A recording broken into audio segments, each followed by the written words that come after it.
Podcast La 100. Bienvenidos a un nuevo episodio de Mujeres que Inspiran.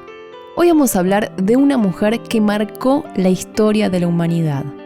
Valiente, luchadora, la doncella de Orleans. Estamos hablando de Juana de Arco. Mujeres que Inspiran.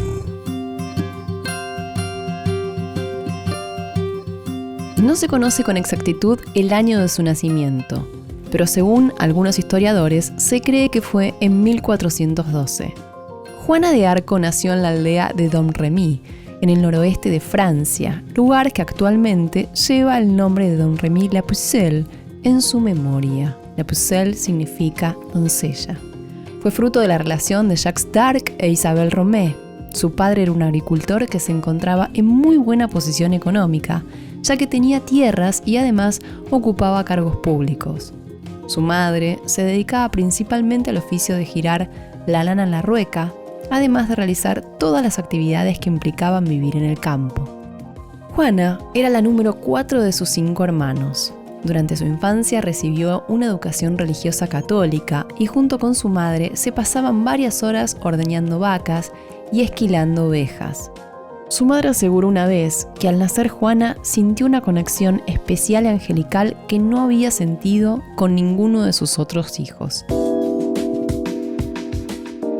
El contexto social en el que nació fue muy duro, ya que en Francia se venía perpetuando desde hacía más de 70 años la guerra contra Inglaterra, conflicto bélico que marcaría su vida por completo.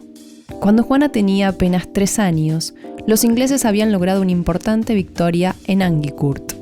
La situación económica de su familia era estable y nunca pasaron hambre. Mientras Juana iba creciendo, se volvía más y más creyente.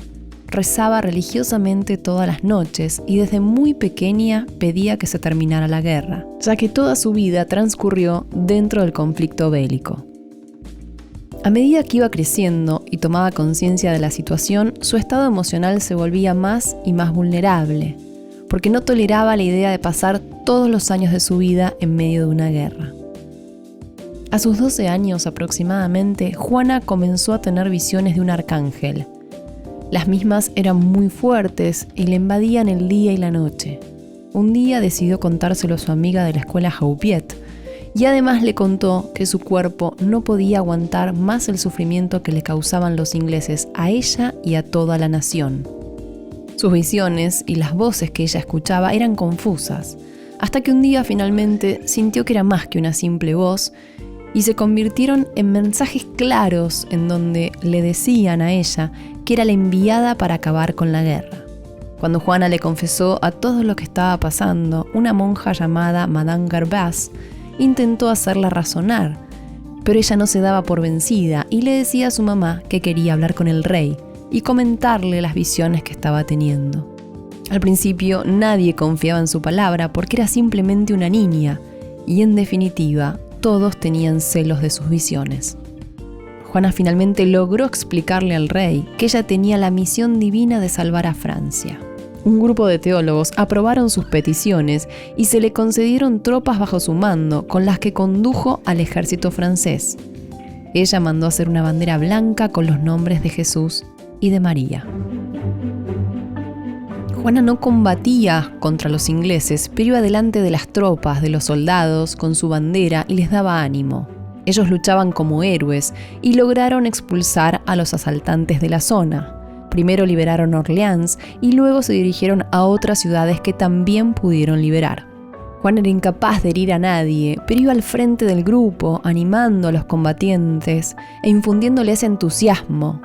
En varias oportunidades fue herida en las batallas.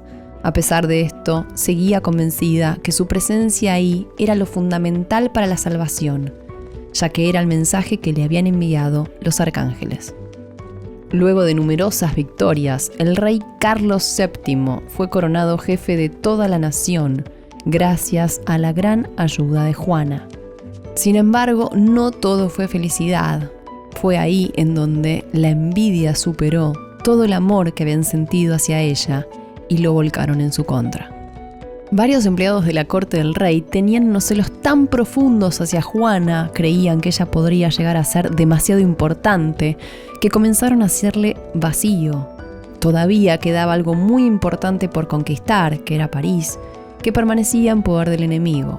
Juana se dirigió hacia allá junto a las tropas, pero el rey Carlos decidió retirarlas, debido al miedo que le provocaba que el solo hecho de liberar París pudiese convertirla a Juana en reina. Juana resultó herida en batalla y capturada como prisionera por los borgoñones. Pasó de ser la salvación por la cual estaba a punto de terminar la guerra a ser traicionada por sus compatriotas, por el simple hecho de ser mujer y por el odio que les provocaba que ella tuviese semejante poder. Los ingleses la hicieron sufrir muchísimo en la cárcel. Las humillaciones y los insultos eran todos los días y a toda hora, hasta el punto en que Juana llegó a exclamar: «Esta cárcel ha sido para mí un martirio tan cruel como nunca me había imaginado que pudiera serlo». Pero seguía rezando con fe y proclamando que sí había oído las voces del cielo y que la campaña que había hecho para salvar a su patria había sido por voluntad de Dios. En aquel momento era habitual acusar de brujería a toda mujer que quisieran hacer desaparecer. Y así fue que sus enemigos acusaron a Juana de brujería, diciendo que las victorias que habían obtenido era porque les había hecho brujería a los ingleses para poder derrotarlos. Una vez que terminó la guerra y fue liberada, ella apeló al sumo pontífice porque quería que el Papa de Roma fuera el que la juzgara. Pero lamentablemente esa noticia no llegó nunca a él y el tribunal estuvo compuesto exclusivamente por enemigos de la santa. Y aunque Juana declaró muchas veces que nunca había empleado brujerías y que era totalmente creyente y buena católica, decidieron sentenciarla a una de las muertes más terribles: ser quemada viva. Su muerte fue una de las más duras de la historia de la humanidad.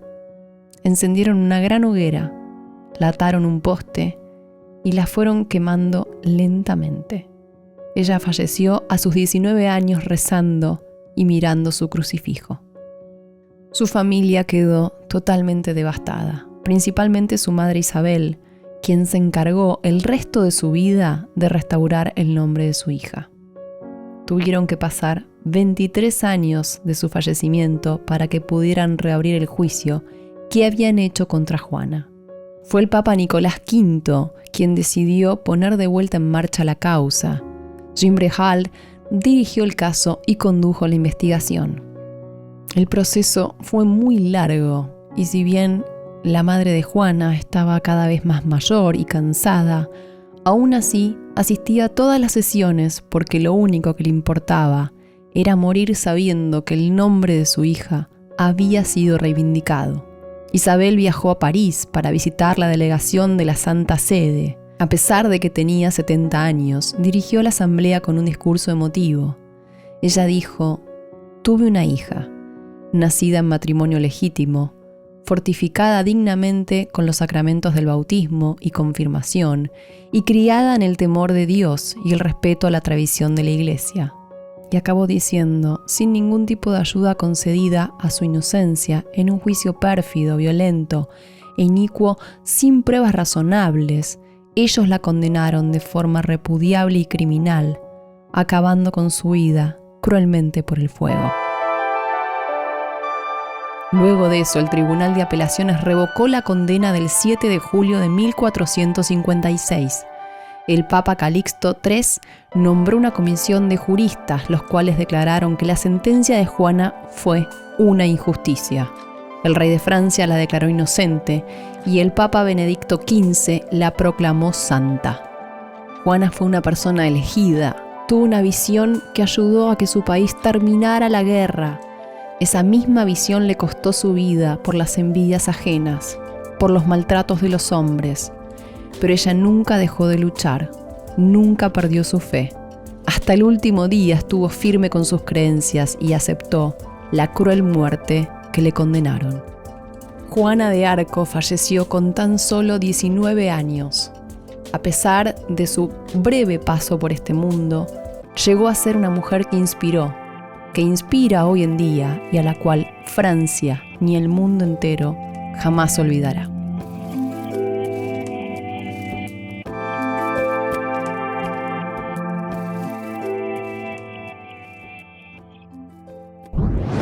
Podcast La 100.